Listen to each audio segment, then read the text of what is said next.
السلام علیکم ورحمۃ اللہ وبرکاتہ۔ پیارے ناظرین، امید ہے آپ خیریت سے ہوں گے۔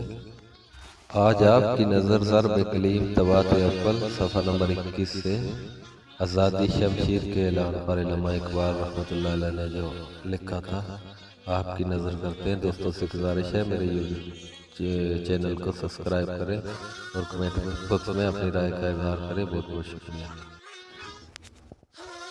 سوچا بھی ہے مرد مسلمان کبھی تو نے، کیا چیز ہے فولاد کی شمشیر جگردار۔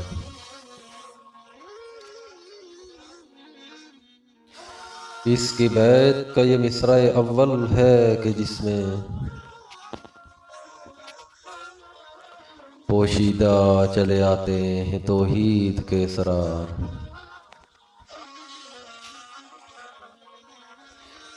ہے فکر مجھے مصرع ثانی کی زیادہ، اللہ کرے تجھ کو عطا فکر کی تلوار۔ قبضے میں یہ تلوار بھی آ جائے تو مومن، یا خالد جہاں باز ہے یا حیدر کرار۔